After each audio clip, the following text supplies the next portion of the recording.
बिस्मिल्लाहिर्रहमानिर्रहीम। अस्सलाम वालेकुम। मैं आपको ईमान की रोशनी में खुश आमदीद कहती हूँ। आज हम एक न्यू सेगमेंट स्टार्ट कर रहे हैं जिसका नेम है सोशल इश्यूज। आज जो गेस्ट मेरे साथ मौजूद हैं वो हैं डॉक्टर आलिया आफ्ताब। अस्सलाम वालेकुम। कैसी हैं आप? ईमान, क्या हाल है आपके? बिल्कुल ठीक, आप सुनाएं। अल्हम्दुलिल्लाह। डॉक्टर आलिया आफ्ताब हैं माइंड साइंसेज एक्सपर्ट, इसके साथ साथ सोशल एक्टिविस्ट, 2 बार MPA रह चुकी हैं, इसके साथ साथ मेरी टीचर भी हैं। आइए इनसे बातचीत करते हैं और इनसे पूछते हैं कि हमारी सोसाइटी में जो इश्यूज हैं हम उनको कैसे सॉल्व कर सकते हैं और क्या कर सकते हैं। जी, हमारी सोसाइटी में वैसे तो बहुत इश्यूज है, लेकिन आजकल अगर आप यंग जनरेशन को देखें तो जो इश्यूज सबसे ज़्यादा मेरे ख्याल में उनको फेस हो रहा है वो ये है कि स्ट्रेस, एंग्जाइटी, डिप्रेशन। स्ट्रेस तो हर किसी को होता है और ईमान ये ज़िंदगी का एक हिस्सा है, इसके बगैर ज़िंदगी आपकी गुजर नहीं सकती। लेकिन स्ट्रेस जब हद से ज़्यादा बढ़ जाता है तब लोगों को बहुत ज़्यादा प्रॉब्लम होती है और लोग ज़्यादातर फिर मेडिसिन पे चले जाते हैं। तो हमें सबसे पहले ये बताना है कि स्ट्रेस क्या है, एंग्जाइटी क्या है और डिप्रेशन क्या है। आपको कभी स्ट्रेस फील हुआ ईमान? हाँ, मुझे तो बहुत स्ट्रेस फील होती थी और मैं आपके पास आई थी और आपने मुझे इतने अच्छे तरीके से गाइड किया। इवन हाइप्नोसिस, टेलीपैथी, आप रेकी मास्टर भी हैं और मैं आपकी स्टूडेंट हूँ तो मुझसे बेहतर ये कौन जानता होगा। तो मुझे ये बताएं कि कैसे स्ट्रेस को हम मैनेज कर सकते हैं। देखिए, सबसे पहले तो बात ये है कि स्ट्रेस को मैनेज करने के लिए आपको सबसे पहले अपना जो फ्रेम ऑफ माइंड है वो पॉजिटिव रखना है। स्ट्रेस ज़िंदगी का हिस्सा है। स्ट्रेस है क्या? It is an internal response to external pressure. आप कहीं जा रहे होते हैं, ज़ोर से ब्रेक लगती है, गाड़ी झटका लेती है, आपको एकदम से स्ट्रेस होता है। एक्सटर्नल प्रेशर है ना, बाहर से आया, आप उसके लिए प्रिपेयर नहीं थे। स्कूल का एग्ज़ाम हो रहा है, आप उधर गए हैं, एकदम कुछ ऐसी चीज़ हुई, आपको स्ट्रेस हो गया है। तो ये ऑन गोइंग चीज़ होती है और एक्सटर्नल प्रेशर होता है आपके माइंड के ऊपर। फिर आती है एंग्जाइटी। एंग्जाइटी क्या होती है, हम थोड़ा सा डिफ्रेंशिएट कर दें। एंग्जाइटी होती है ऑन गोइंग चीज़। ऑन गोइंग चीज़ ये कि आपको फ्री फ्लोटिंग एंग्जाइटी होती है, कभी भी किसी चीज़ से आपको हो सकती है। सिचुएशनल होती है, कभी आप कहीं जा रहे हो और आपको एक किस्म की हार्ट पैल्पिटेशन हो रही हो, स्टमक में आपको ग्रावलिंग हो रही हो, या माइंड आपका सोच रहा हो पता नहीं क्या होगा, किस तरह का, तो ये नर्वसनेस हो जाती है। इसको हम एंग्जाइटी भी कहते हैं। सिचुएशनल एंग्जाइटी होती है, कभी रिलेशनशिप की एंग्जाइटी हो जाती है। फिर हमारा आके आता है डिप्रेशन। डिप्रेशन क्या है? डिप्रेशन मूड डिसऑर्डर में आ जाता है। जब आप बहुत सैड हो जाते हैं उसको हम डिप्रेशन का नाम देते हैं। सिम्टम्स इनके एक दूसरे से बहुत ज़्यादा मिलते जुलते हैं। रेस्टलेस एनर्जी बहुत इनमें होती है, स्लीप डिस्टर्बेंसेस बहुत ज़्यादा होती हैं, आपकी थॉट जो है वो एक से दूसरे में जंप करनी शुरू हो जाती है, ब्लैक एंड वाइट थिंकिंग हो जाती है आपकी। कई लोगों को जो होता है वो डिसीजन मेकिंग उनकी वीक हो जाती है, बहुत ज़्यादा वीक हो जाती है। तो कैसे हमें आइडिया होगा कि ये स्ट्रेस है, एंजाइटी है या डिप्रेशन है? हमें कैसे पता चलेगा आपके पास, क्योंकि इतने पेशेंट्स आते हैं, आप उन्हें डील करते हैं, तो हमें कैसे आइडिया होगा कि किस तरह वो किस चीज़ के पेशेंट? देखिए, सबसे पहले तो स्ट्रेस होगा, फिर एंग्जाइटी आएगी, एंग्जाइटी होगी तो डिप्रेशन आएगा आपको। ये सारे इंटररिलेटेड है, बहन भाई हैं आपस में। सिम्टम्स भी ओवरलैप मैंने आपको बताया करते हैं। स्ट्रेस आपका ऑनगोइंग होता है। अगर आपको हर वक्त लगे कि आप प्रेशर में रह रहे हैं, ज़िंदगी आपकी प्रेशर में है, आपकी नींद डिस्टर्ब हो रही है, आप कंफर्ट ईटिंग कह रहे हैं जिसको हम साइकोलॉजी की टर्म से बिंज ईटिंग का नाम देते हैं, कि आप टीवी के साथ बैठे पॉपकॉर्न खा रहे हैं, चॉकलेट्स खाते हैं, स्ट्रेस में बहुत खाना खाते हैं, बहुत ज़्यादा। स्पेशली अगर आप लो फील कर रहे हो तो आप बहुत ज़्यादा डेयरी प्रोडक्ट्स खाएंगे क्योंकि वो आपको टेम्पररी फीलिंग ऑफ लाभ देगी। मतलब अगर आपको गुस्सा है तो आप हो सकते हैं नट्स बहुत ज़्यादा लें, तो वो भी जाके आपको ना एक एनर्जी देंगे। जैसे हम फिजी ड्रिंक्स बहुत लेते हैं, इवन शुगर से रिलेटेड हाइपर एक्टिविटी हो जाती है। तो जब आप बहुत ज़्यादा इसके अंदर आ जाते हैं और आप ये देख रहे हैं कि कोई 2-3 महीने से ये चीज़ चल रही है, तो हो सकता है ये एंग्जाइटी या डिप्रेशन में तब्दील ना हो जाए। आप एकदम किसी नतीजे पर नहीं, सब बुरा होना है, बस ये तो बुरा ही होके रहेगा, इस तरह के ना हमें आते हैं, नेगेटिव थॉट्स आती हैं। हम कैसे इन चीज़ों का मुकाबला कर सकते हैं? अपने आप को कैसे काम डाउन और रिलैक्स कर सकते हैं? देखिए, सबसे पहले तो ब्रीदिंग्स हमारी आती है, हमारी डीप ब्रीदिंग्स बहुत ब्रीदिंग बहुत इंपॉर्टेंट है, बिकॉज ब्रीदिंग ऑक्सीजन सप्लाई करती है हमारे को। स्ट्रेस लेवल लो हो जाता है, आपका ब्लड जो है वो नॉर्मल हो जाता है। और ब्रीदिंग अगर आप नेचर में जाके, बाहर जाके आप करेंगे, और अर्ली मॉर्निंग आप करेंगे, देखिए जैसे योगा की ब्रीदिंग्स होती हैं, हमारी प्राणायाम होती है, हमारी प्राणिक ब्रेथ होती है, हमारी डीप ब्रीदिंग होती है, बहुत सारी हमारी मतलब ब्रीदिंग्स होती हैं। जैसे हम एक करते हैं ऑल्टरनेट नॉस्ट्रल ब्रीदिंग करते हैं, या आप सिंपल ब्रीदिंग कर लें, नाक से इनहेल करना, मुंह से एक्सहेल करना, ये भी हमारी बहुत अच्छी है। हमारे स्ट्रेस पॉइंट होते हैं, अक्सर लोग नकल्स को इस तरह जो दबा के अपना देखे कि स्ट्रेस निकाल रहे होते हैं, ठीक है ना। तो ये जब आप नकल्स निकालते हैं यंग एज में तो ठीक है, लेकिन जब आप आगे बढ़ते हैं तो ये नकल्स आपके वीक हो जाते हैं। तो हम फिंगर पुल करते हैं, एक एक फिंगर को लेके हम इस तरह उस पर आप प्रेशर डालते हैं। ये प्रेशर पॉइंट्स है हमारे, ये फिंगर्स के ऊपर, ये इसको आप करें। इसी तरह हमारे पाँव की उंगलियों पे प्रेशर पॉइंट्स हैं, ये नेक के यहाँ पर, ये भी प्रेशर पॉइंट, आप दोनों फिंगर यहाँ रख के दबा के दे सकते हैं। ये तो हम आपको SOS कह रहे हैं ना, क्योंकि अगर आप इसको नहीं करेंगे तो ये पैनिक अटैक में तब्दील हो जाता है। और फिर जब ये एक्सट्रीम लेवल पर होता है, उसमें फिर आपको मेडिसिन की जरूरत पड़ती है। आपको जब पैनिक अटैक होता है ना, तो आपको फिर मेडिसिन भी चाहिए होती हैं, और फिर आप एक साइकोलॉजिस्ट के पास जाते हैं। जैसे जब मेरे पास आते हैं लोग और उनको जब पैनिक अटैक हो रहा होता है, तो फिर वो कैटास्ट्रोफिक थॉट्स आ जाती हैं, यानी सुसाइडल थॉट्स। बिल्कुल, बंदा रेस्टलेस, बहुत डेंजरस होता है। आजकल जो यंग जनरेशन है उसमें ये ज्यादा इश्यूज हैं, क्योंकि वो सोशल मीडिया पे बहुत ज्यादा एक्टिव होते हैं, और उन्हें स्ट्रेस मैनेज का पता ही नहीं है कि कैसे मैनेजमेंट करनी है, कैसे ब्रीदिंग करनी है। तो ये गाइडलाइन बड़ी जरूरी है। देखिए आप देखिए आजकल यंग स्टूडेंट्स में, स्टूडेंट्स क्या, यंग लोगों में सुसाइड कितनी ज्यादा कॉमन हो गई है। पिछले दिनों एक न्यूज में बता रहे थे कि एक बच्ची ने ऐसे अटेम्प्ट किया। कभी कहते हैं किसी स्टूडेंट ने, मतलब उसके एग्जाम में। हमारे क्यों इतनी वीक हो गई है हमारी जो यंग जनरेशन है। आपको अपने नर्व्स को स्ट्रांग रखना है, क्योंकि ये सारे सुसाइड और ये आपकी नेगेटिव थिंकिंग ये पैनिक अटैक्स में आ जाता है। जब बॉडी आपकी बिल्कुल फ्रीज हो जाती है, आपकी बॉडी फ्रीज हो जाती है, आप ना आगे जा सकते ना पीछे, आपकी हार्ट रेट बीट इतनी ज़्यादा बढ़ जाती है कि दिल की धड़कन तेज़ हो जाती है। उसके बाद आप पेसिंग एंड फिजिटिंग शुरू कर देते हैं, यानी रेस्टलेस वॉक शुरू कर देते हैं।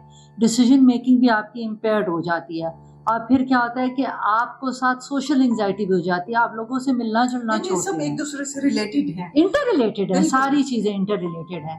और अगर हम देखें तो हम खुद ही अपने डॉक्टर बने हुए हैं। ऐसा ही आप देखें तो हमने चेक किया, फौरन वो चीज हमने समझी कि हमारे अंदर ये सब चीजें हैं। बस हम लोग सेल्फ मेडिकेशन की बात करते हैं। एक्सपर्ट के पास जाना चाहिए, किसी के साथ, हाउस वाइफ हैं, स्टूडेंट्स हैं, कोई भी हैं, उन्हें अगर ये इश्यूज हैं तो वो किसी एक्सपर्ट के पास जाएं, क्योंकि ऐसे आम लोग तो इसको हैंडल कर नहीं सकते। देखिए जब आप साइकोलॉजिस्ट के पास जाते हैं ना, तो साइकोलॉजिस्ट कहते हैं हमारा लाशोर जहन होता है। लाशोर जहन हमारा वो होता है जिसको हम इंग्लिश में अपना सबकॉन्शियस माइंड कहते हैं। सबकॉन्शियस माइंड, लाशोर वो हिस्सा होता है जिसमें आपके बचपन की सारी यादें होती हैं, आपकी प्रेजेंट की यादें होती हैं, आपकी मेमोरी वहाँ होती है, आपके हैबिट्स को वो कंट्रोल करता है, आपके बिहेवियर को आपका लाशोर कंट्रोल करता है। और याद रखिए मेमोरीज कभी भी भुलाई नहीं जाती, वो दबा दी जाती है। कभी कोई ट्रॉमेटिक इवेंट होता है, कोई एंजाइटी फ्लेयर अप हो जाती होंगी। देखिए किसी आपके लव्ड वन की डेथ हो गई, एकदम आपको स्ट्रेस हो गया, ट्रॉमा में चले जाते हैं, जो वॉर के विक्टिम्स होते हैं। देखिए आजकल जो सिचुएशन चल रही है, अक्सर लोग मीडिया पे आजकल सिचुएशंस देख रहे हैं कि क्या हो रही है।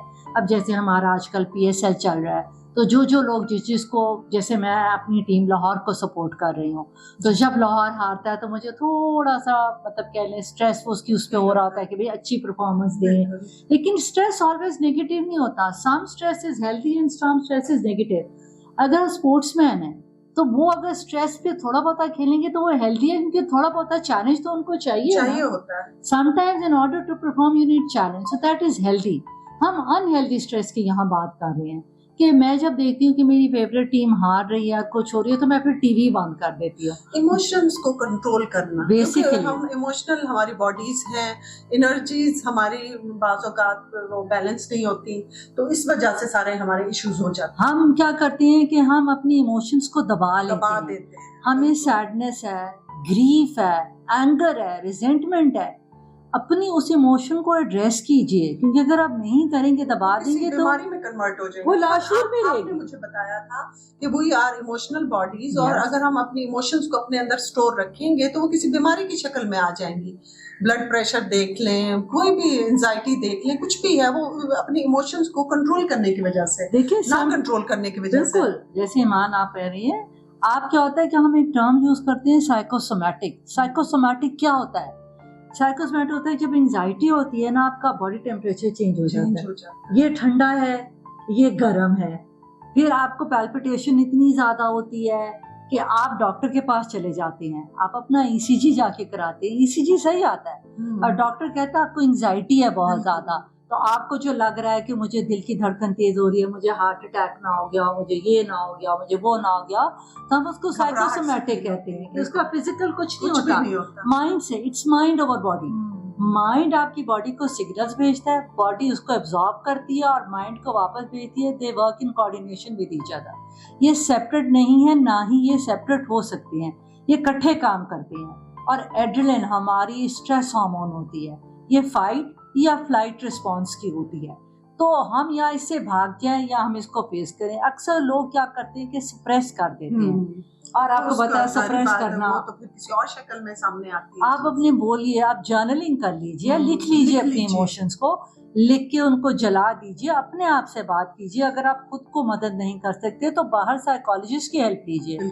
साइकोलॉजिस्ट हैं, काउंसलर्स हैं। यहाँ मैं ये भी बताती फिरूं कि फिर जब आप मेडिसिन पे चले जाती हैं तो मेडिसिन क्या होती हैं कि डिफरेंट सॉर्ट्स होती है बॉडी की, उनको देख के हमें देनी पड़ती है। और मेडिसिन आपको साइकेट्रिस्ट देते हैं, साइकोलॉजिस्ट मेडिसिन नहीं देते। हम सिर्फ आपका थेरेपी से इलाज करते हैं।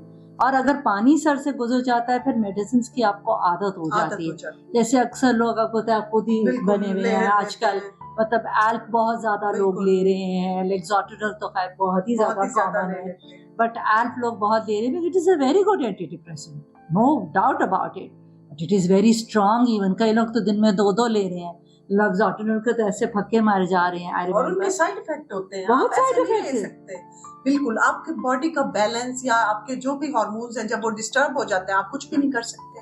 क्योंकि देखिए स्ट्रेस से हार्मोन्स डिस्टर्ब होते हैं, और जबकि आपके हार्मोन्स डिस्टर्ब होते हैं तो जब हार्मोन्स ऊपर नीचे होंगे उससे भी स्ट्रेस होगा, और फिजिकल एलिमेंट्स भी आपकी बॉडी के अंदर बहुत आएंगे, स्पेज़म्स आ जाएंगे, मसल स्पेज़म्स बहुत होंगे आपके अंदर। और मसल स्पेज़म्स जितनी बुरी, मसल्स वीकनेस आपके अंदर हो जाएगी, डाइजेस्टिव डिसऑर्डर्स हो जाएंगे, बिकॉज आपकी जो डाइजेशन है वो हैम्पर होगी, बिकॉज इमोशंस जो है वो स्टमक में होती है। और सबसे ज्यादा असर देखें जब बच्चे छोटे होते हैं ना, तो सब कहते हैं मेरे पेट में दर्द हो रही है, मैंने स्कूल नहीं जाना। ठीक है, तो वो बच्चों का हाँ मेरे दांत में दर्द हो रही है, वो बच्चों का एक बहाना होता है। ठीक है, तो जब बच्चों आपने मुझे बताया था कि हमारा गट भी एक ब्रेन है, तो गट की जो भी आपकी फीलिंग होती है या आपको फील होता है वही चीज फिर सामने आ जाती है। बिल्कुल, क्योंकि इमोशंस जैसे मैंने कहा कि स्टमक में स्टोर होती हैं, और जब ग्राउलिंग वगैरह होती है तो आप देखेंगे कि आपकी डाइजेशन सबसे ज्यादा पूरी होगी, स्टमक आपका अपसेट रहना शुरू हो जाएगा। कई लोग जो हैं अगर वो अपने स्ट्रेस को कंट्रोल नहीं करते और अनबेरेबल हो जाए तो हम एक टर्म यूज करते हैं, इरिटेबल बाउल सिंड्रोम।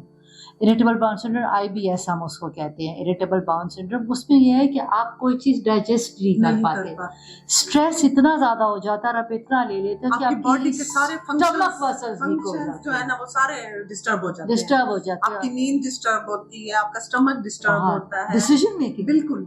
और जब इरिटेबल बाउल सिंड्रोम होता है आपकी डिस्टर्ब हो जाती है और आपकी मिसअंडरस्टैंडिंग्स बढ़ती है। और जब आपकी मिसअंडरस्टैंडिंग बढ़ती है तो वो क्यों बढ़ती है? मिसकम्युनिकेशन की वजह से आपकी मिसअंडरस्टैंडिंग बढ़ती है। जब आपकी मिसकम्युनिकेशन होती है, मिसअंडरस्टैंडिंग्स होती हैं, तो वो आप जानबूझ के नहीं करते, आप इस दोहराए से गुजर रहे होते हो। जितनी जल्दी आप इसको कंट्रोल करेंगे उतना ही आपके लिए बेहतर होगा। इससे पहले कि ये इरिटेबल बाउल सिंड्रोम में बदल जाए या किसी और चीज़ में, पैनिक अटैक से बदल जाए। स्ट्रेस, एंग्जाइटी, डिप्रेशन के हम टेस्ट भी करते हैं, बिहेवियर्स भी होते हैं। आप ये देखें कि वो 1 महीने से ज्यादा आपके दौरान चल रहा है, ये सिम्टम्स जो हमने आपको बताए हैं। तो आप आउटसाइड हेल्प जरूर लीजिए, जितनी जल्दी लेंगे उतना आपको बेहतर होगा। कहते हैं ना, बेटर लेट देन नेवर। तो प्लीज हिम्मत कीजिए, इसमें कोई ऐसी चीज नहीं, जैसे मेंटल इश्यूज हमारे हेल्थ के भी होते हैं, हमारे जैसे फिजिकल इश्यूज होते हैं, इस तरह हमारे मेंटल इश्यूज होते हैं। और बाहर आप देखिए कितने साइकोलॉजिस्ट, कितने थेरेपिस्ट होते हैं, और कभी तो सिर्फ बातचीत करने से चीजें हल हो जाती हैं। तो हम कथासिस करते हैं लोगों का। सो मेरा लोगों को यही पैगाम है, जो भी हो, कि प्लीज कम फॉरवर्ड। हर एक को जिंदगी में स्ट्रेस, एंजाइटी, डिप्रेशन होता है। मैंने भी बहुत फेस किए हैं, बट उनको डील किया है। तो please do come and get yourself treated for stress, anxiety and depression. आप मुझे बताएं कैसे आपसे कांटेक्ट किया जा सकता है और हेल्प ली जा सकती है? देखिए मेरी वेबसाइट है www.mariamhealingcenter.com, उस पे जाइए, या फ़ोन नंबर है 0300-411-8831। इस पे आप व्हाट्सअप कीजिए, कांटेक्ट कीजिए। हमारा सोशल मीडिया फेसबुक पेज है, इंस्टा पेज है, उससे आप करके मुझे कांटेक्ट कर सकते हैं। मुझे सवाल कीजिए, इससे भी आप देखेंगे, मुझे डीएम कीजिए, तो मैं आपको ज़रूर इसका जवाब दूंगी और आपकी जो मदद हो सकेगी वो हम करेंगे। बिल्कुल ज़रूर, क्योंकि मेरी ज़िंदगी में भी कुछ ऐसे मामलात थे कि मैं आपके पास आई, मैं स्ट्रेस में थी और मैंने भी आपसे कांटेक्ट किया और इतने अच्छे तरीके से आपने मुझे डील किया और इतने अच्छे तरीके, मुझे भी माइंड साइंसेज में बहुत ज़्यादा इंटरेस्ट था और अल्हम्दुलिल्लाह अब तो तकरीबन सब कुछ ही मैं आपके पास कंप्लीट कर चुकी हूँ।